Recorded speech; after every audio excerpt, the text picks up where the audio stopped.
I want to hang out with you. This guy's arms are as big as my thighs, and that's hard to do. What are you looking forward to seeing in your next match this Sunday against the new MLR expansion team? It's the Chicago Hounds. It's going to be at SeatGeek Stadium. What do you know about these guys? Yeah, so they're relatively new to the league. We don't know much about them besides the players individually, so it's going to be a great challenge for the team this week. Like you said, we're coming off a bye. We split the season up into 3 phases. So phase 1 tick, we're 4-0. But it's time to reset and to, take on the next 6 games and, see if we can do a job as well. You played, this is a little bit more on you, you played on the world stage with the South African Sharks. Give me an idea of how rugby is maybe different in the U.S. I mean, so the U.S. has football, they've got baseball, they've got basketball, and all these other beautiful sports, right? And rugby's kind of, I don't want to say relatively new, but it's still growing in the U.S. market, right? So definitely hit it in the right direction, I'd say, having played here last season and this season. Super excited for the fact that U.S. Rugby's got the bid for the 2031 men's and 2033 females World Cups. And like I said, the league is definitely headed in the right direction, and it's going to be really, really great to see where you guys, as a country, end up, Yeah, we've kind of, with that dangled in front of the U.S., they've sort of like had to step on the gas a little bit with the development. You play prop for the Seawolves front line, which means you get a lot of scrum time. Yeah. What skills do you have to bring to the team in order to play that position? Oh, well, typically, right, front row is, please, we are the best rugby players on the field. I'm just putting it out there. Humble. Right, no, hugely so. Big human beings. You have to be strong. You have to know your body. That's the biggest thing. Because it takes a lot to get into that position and have to kind of push another human being and move that weight. And there's a huge amount of force that gets created when we hit into each other. That's a skill by itself, I guess. And obviously all the other stuff that make you a rugby player. So your catch pass, your ability to run, your ability to lift people in a line out, and all those beautiful things. So, yeah. How would you describe yourself as a teammate? What kind of teammate are you? What kind of teammate am I? Super energetic. I try my best to not be in people's faces too much. Don't always get it right. I try to be a really good team man as best as I can, yeah. What advice would you give to a new fan of the sport? Oh, man. So rugby is, for me, is an amazing sport. It's a great combination of what you get in a football game in terms of the physicality and the fact that we're hitting each other. It's a great example of a bit of pace, a bit of speed, and what you get in a soccer game, but it's also, there's a finesse and there's a skill set in it that you get in terms of handling a rugby ball that you get from basketball. So it's all these beautiful sports kind of like into one. It's fast-paced, lots of action, and it's in your face. So it's 80, 85 minutes of your time and you're good.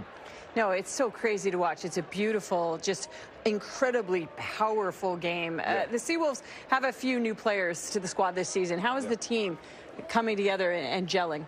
I think first and foremost, and I think I said it earlier, they're great human beings. So all the additions that we've had this year are just brilliant human beings. So that makes it easier, right, before they're rugby players. From a talent perspective, they're brilliant rugby players, and they've just kind of come in and bought into what the Seawolves culture is. It's been great to see them, and I know we haven't seen the best of our new signings yet. It's only going to get better. Right. This was a lot of fun. Thank you so much for coming in. Looking forward to seeing what you guys do. You guys are so talented, and you're so fun to watch. Thank you so much, MJ. Thank you so Appreciate much for your time. you. Thank you so much for having me. You got it. All right.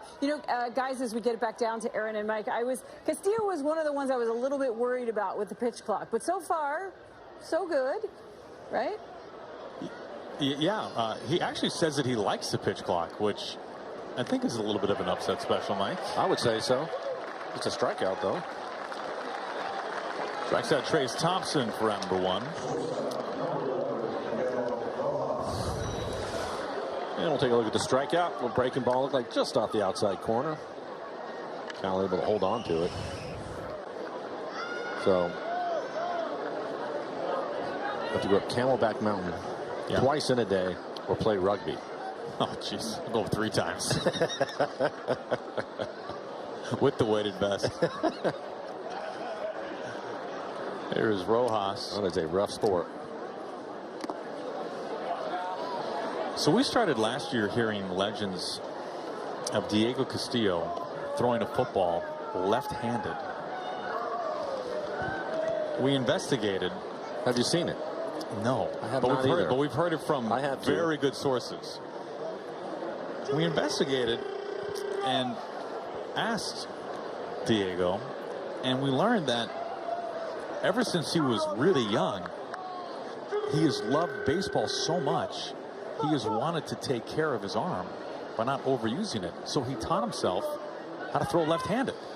So even playing catch, he will sometimes just throw left-handed to save his arm a little bit.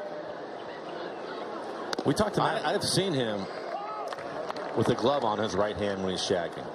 So during batting practice, I've seen that. I asked Matt Brash to describe what it's like when Diego's running around shagging during BP, and the first words that came out of his mouth were rhinoceros. Like, get out of the way. Yeah, big man, no doubt about it.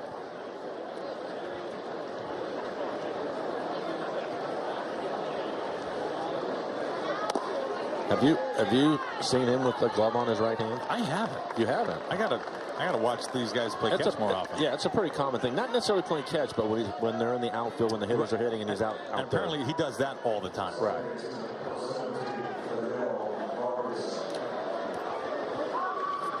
One out, two on. And a couple of walks here in the inning.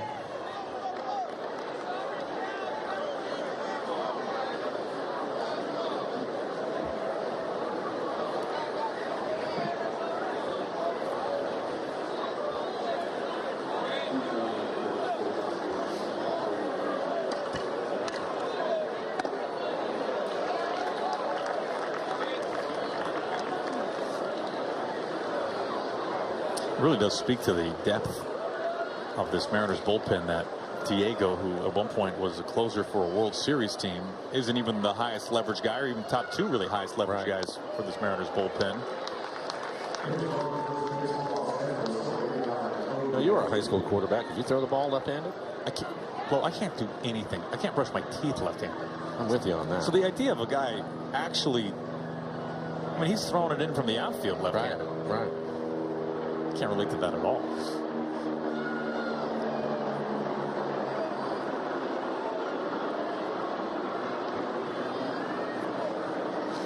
I had a former teammate that could do that. Brush your teeth or throw the ball in left-handed? Both. Who was that? Gene Harris. He was a reliever for the most part, right-handed pitcher, but he could throw the ball left-handed.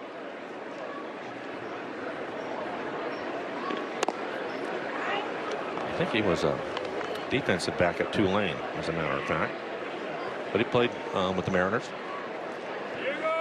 But I mean, it really is something to save, especially from the outfield, right? Yeah. It's save some wear and tear on the arm. Sure.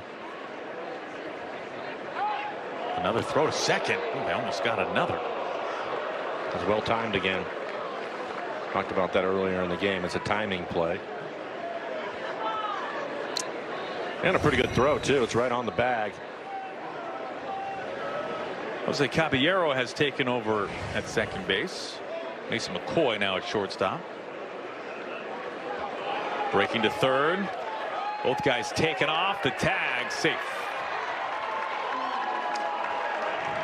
Double steal from Williams and Hosey.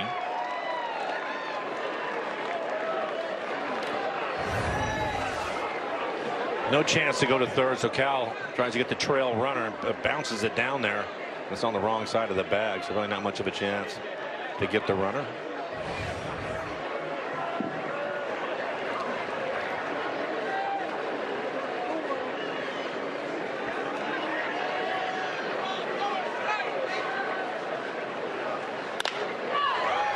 Backhand, McCoy with the tag, and a run scores. Williams scores from third base, and Hosey retired. On that double steal, it's a little bit easier for Cal because he can see the runner in front of him. He knew what a great break he had. McCoy makes this play on his own to tag the runner. But Cal can see the runner going from second to third. He knows what type of jump he had, and that's the reason why he made up his mind quickly to go to second, because he knew there was no chance to get the runner at third.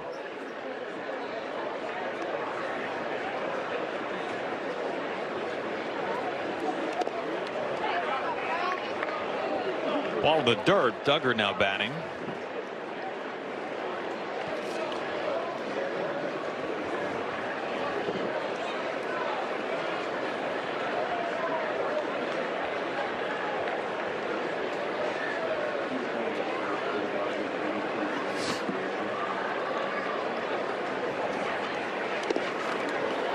Another pitch low.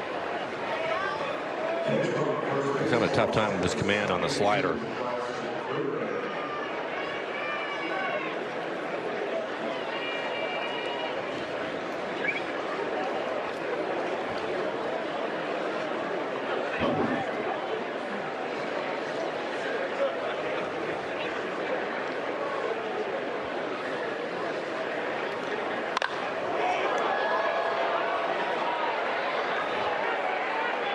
Into shallow right field. And right there, Caballero for out number 3. Time to stretch from Peoria.